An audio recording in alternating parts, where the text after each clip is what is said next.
Se llama Ernesto Zedillo Ponce de León. Fue presidente de México y aniquiló las pensiones dignas para los trabajadores. Pero él mantiene la suya. Aunque desde el 2018 desaparecieron las pensiones a expresidentes, Zedillo recibe una millonaria pensión de casi 1.600.000 pesos al año. Es así, gracias al Banco de México. Así lo revela una investigación del portal Sin Embargo, realizada por la reportera Guadalupe Fuentes.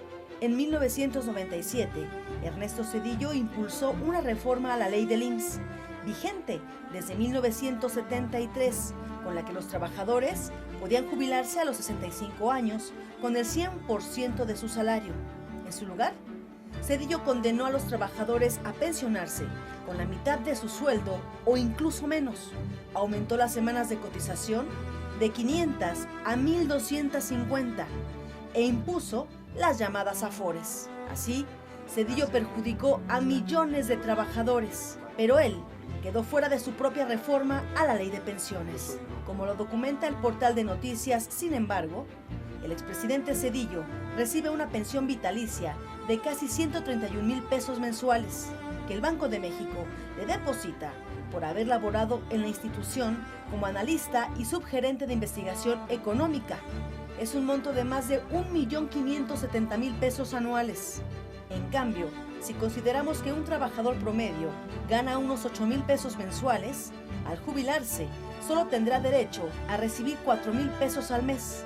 Esto es 48.000 pesos anuales. O sea que el expresidente Ernesto Zedillo recibe una pensión superior a la de un trabajador formal promedio.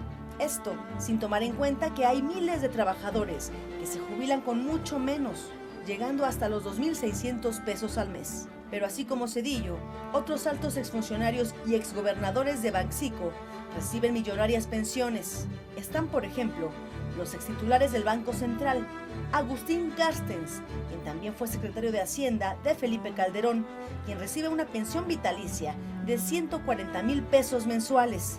Guillermo Ortiz, con una de casi 300.000 pesos.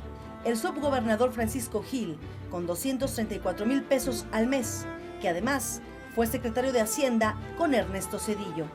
Y no olvidemos que fue Zedillo quien con el Fobaproa convirtió la deuda privada en pública para rescatar a los banqueros con un monto de más de 1 billón de pesos de aquel entonces.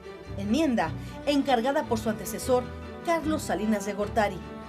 Y Guillermo Ortiz fue precisamente quien operó el rescate del Fobaproa. Estas son las millonarias pensiones de quienes privilegiaron sus bolsillos por encima de la gran mayoría de los trabajadores mexicanos. Punto de referencia.